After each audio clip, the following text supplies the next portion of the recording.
You can ask the judges.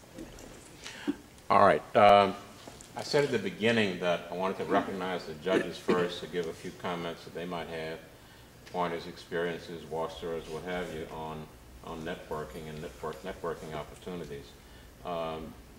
In addition to the ones I've already recognized, do you have any other judges who came in afterwards, state, federal? Mike, you recognize any new folks? Because some new judges came on board. All right.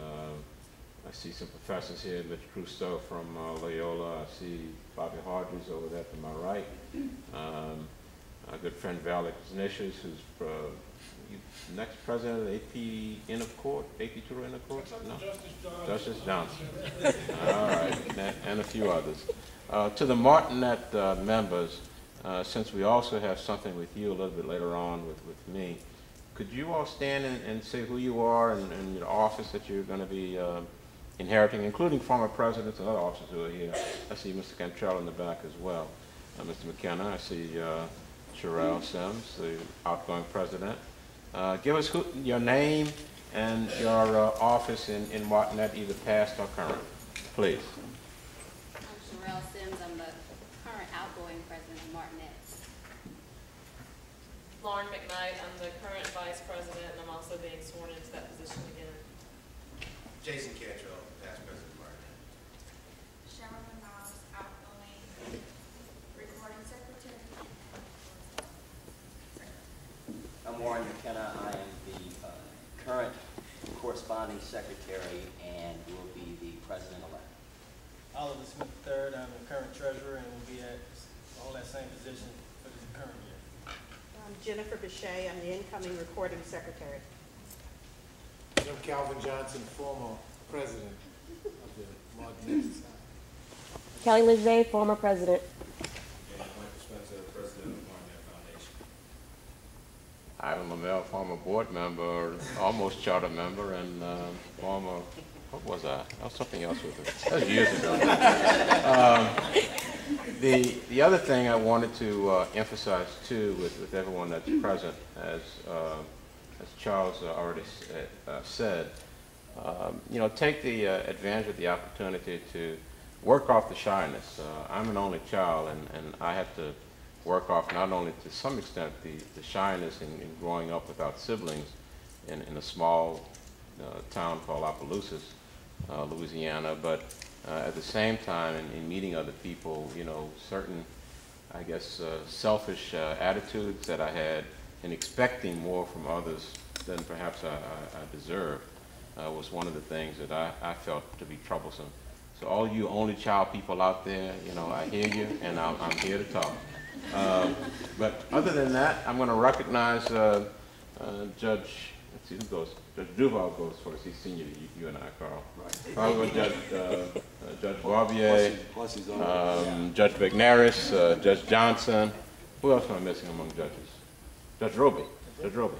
I'm sorry. Judge Johnson, Judge McNaris, he's older than I am. Whatever way you want it. Y'all work that out. I'm not getting into that. Well, thank you very much. It's a pleasure to be here.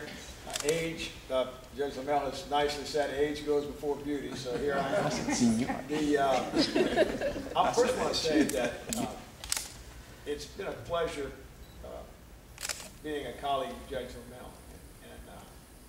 And when I was a lawyer, he was a magistrate judge, and he was always extraordinarily courteous, polite, on top of things, and he's carried that over as a judge. He has a wonderful judicial temperament. I admire it greatly. It's a wonderful thing to have, and he exemplifies it very much. He's patient. He's firm when he has to be, but his judicial temperament is outstanding. I want to compliment you for that very much.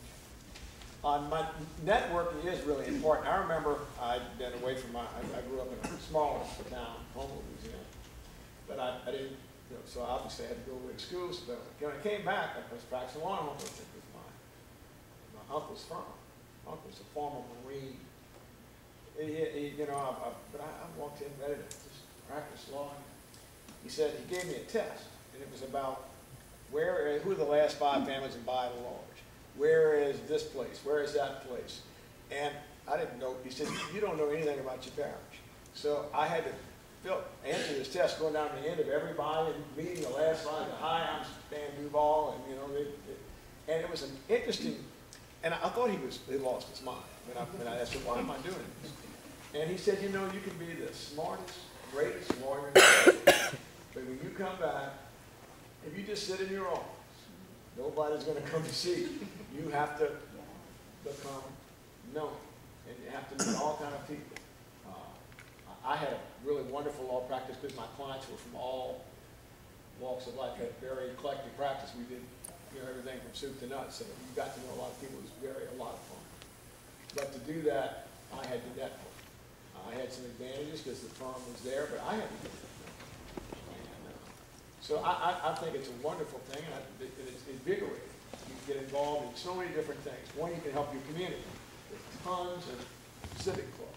And I joined a bunch, and I ended up making a lot of friends, and as a byproduct, clients. And so you can get involved in politics in some way. You get involved in that. You get involved in charities. There's so many things you can do, plus the Bar Association, the Federal Bar Association, all of it. I think the Inns of Court are a great thing, you know, to try to.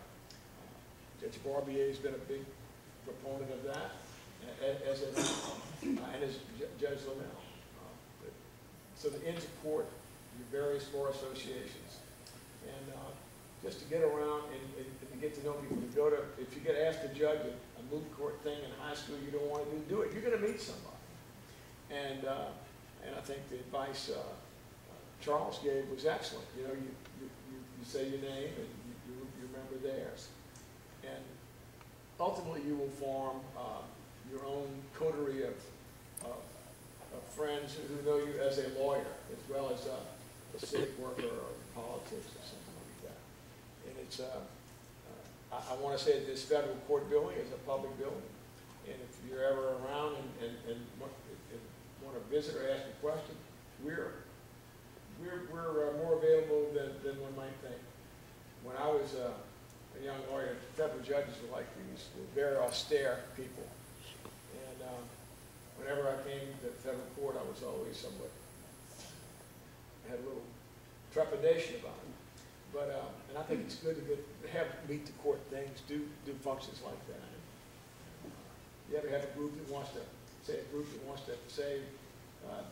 Judge Duval, we'd like to have a little group. What do you think is some effective ways to practice law in federal court? Anything like that, so you can be a self-starter as well. There's tons of ways to do it. There's a lot of opportunity to help the community and at the same time benefit yourself. So I think networking is invigorating.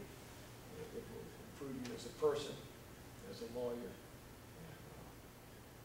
We're all open to help you. That's one of the reasons we're here. So it's a great honor to be here with this distinguished group. And good luck to all of you. You know, we're in the book. Thank you. Thank you.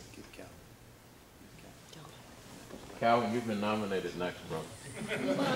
Sorry.